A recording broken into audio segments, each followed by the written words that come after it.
जहां एक और पूरा देश और पूरी दुनिया सनातन धर्म के इस सबसे बड़े आयोजन का साक्षी बनकर के गौरव की अनुभूति कर रहा है, प्रफुल्लित है, वहीं दूसरी ओर सनातन धर्म के खिलाफ सपारी लेकर के षड्यंत्र करने वाले तत्वों के द्वारा लगातार शरारत पे शरारत करते हुए झूठ के और असत्य के नित नए प्रतिमान भी गढ़े जा रहे हैं। भारत के संसदीय लोकतंत्र की सबसे और सर्वोच्च संस्था देश की संसद में कांग्रेस अध्यक्ष से मल्लिकार्जुन खड़गे और समाजवादी पार्टी के अध्यक्ष अखिलेश यादव का वक्तव्य इस ओर सबका ध्यान आकर्षित करता है।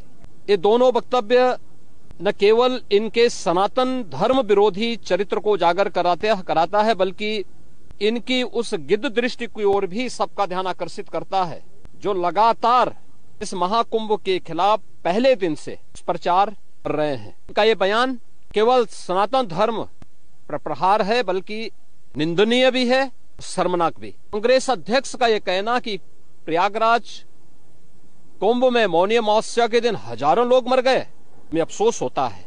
एक इतना वरिष्ठ नेता, कांग्रेस देश की जो सबसे पुरानी पार्टी है, उसके अध्यक्ष से अपेक्षा की जाती है कि वो एक मर्यादित बयान देश की संसद में रखें, और इतना गुमराह करने वाला बयान, झूठ पे झूठ, इसे ही समाजवादी पार्टी के अध्यक्ष का बयान। प्रतिस्पर्धा दोनों दलों में है, कौन कितना सनातन विरोधी वक्तव्य दे सके। ना कि कोई आंकड़े नहीं दिए गए, से प्रशासन से जो बयान जो आंकड़े दिए गए, आंकड़ों को मैंने भी के सामने रखा। इतना दुखद थी, व्यक्ति दुखित था।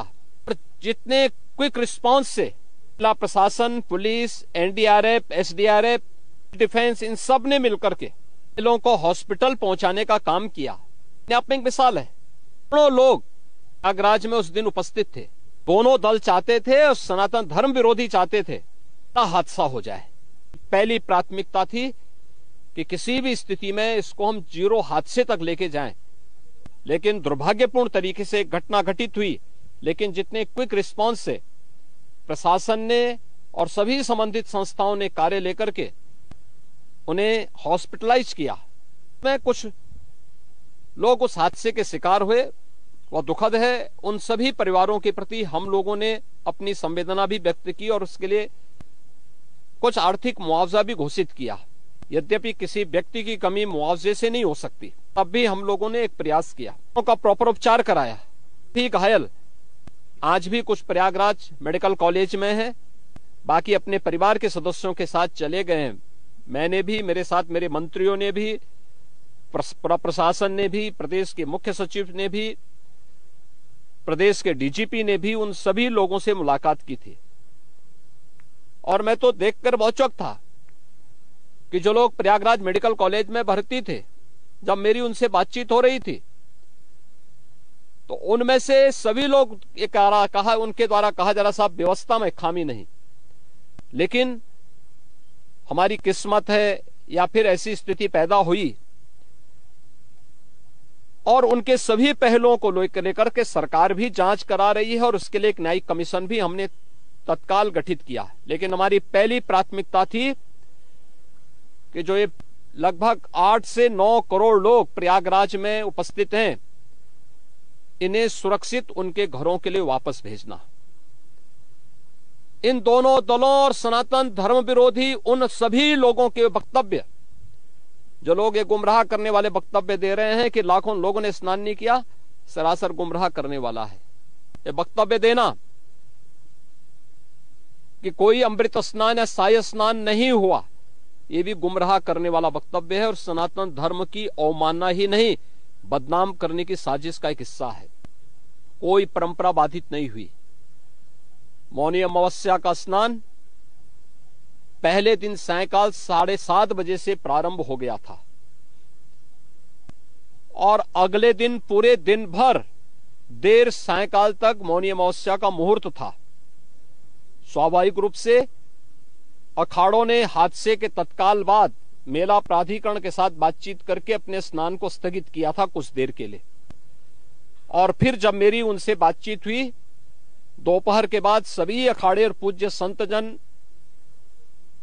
आचार्य महामंडलेश्वर, वे इस स्नान का हिस्सा बने और वही परंपरागत तरीके से सभी स्नान भी हुए। इस महाकुंभ में 3 अमृत स्नान थे, मकर संक्रांति, मौनी अमावस्या और बसंत पंचमी। इन तीनों में अमृत स्नान हुए जिसमें सभी अखाड़े भागीदार बने। पौष पूर्णिमा से आयोजन प्रारंभ हुआ। समाजवादी पार्टी के अध्यक्ष का यह वक्तव्य भी कि सरकार ने 100 करोड़ की घोषणा की थी, मुझे लगता है कि उनको बयान थोड़ा पढ़ना चाहिए। ये लोग 12 बजे सो करके उठने वाले लोग हैं। कार्यालय स्टाफ जिस प्रकार का इन्हें नोट बना करके देता है, ये उस प्रकार का वक्तव्य बना करके सामने प्रस्तुत करते हैं और फिर उसके अनुसार उसको लीडर के रूप में नहीं बल्कि एक रीडर के रूप में सबके सामने उस वक्तव्य को पढ़ करके अपनी जगहंसाई करते हैं और राजनेताओं की भी जगहंसाई करते हैं। यही स्थिति मैंने बार बार कहा कि महाकुंभ में 40 से 45 करोड़ श्रद्धालु इस पूरे महाकुंभ के आयोजन में भागीदार बनेंगे। और मुझे बताते हुए ये भी प्रसन्नता है कि पिछले 22 दिन के अंदर इस महाकुंभ में 38 करोड़ श्रद्धालु अब तक यहां आ चुके हैं। अगले 22-23 दिन तक यह आयोजन और चलेगा। इन 22 दिनों के अंदर भी श्रद्धालुओं के आने की पूरी वो है। आज भी आप देख रहे होंगे, कल बसंत पंचमी अंतिम अमृत स्नान संपन्न हुआ। माघी पूर्णिमा 12 फरवरी को और महाशिवरात्रि 26 फरवरी को होगा। करोड़ों की संख्या में देश और दुनिया का हर श्रद्धालु आना चाहता है। आज भूटान के महामहिम नरेश ने भी यहां पर अपने देश के तमाम लोगों के साथ में इस आयोजन में वे सहभागी बने।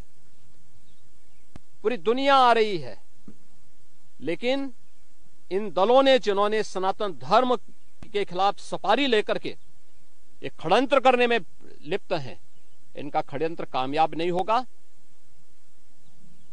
29 जनवरी के हादसे की तह में हम लोग जाएंगे, षड्यंत्रकारियों को बेनकाब करेंगे और उन्हें सजा कैसे दिलाई जाती है यह आपने उत्तर प्रदेश के अंदर पिछले 8 वर्ष के अंदर देखा होगा।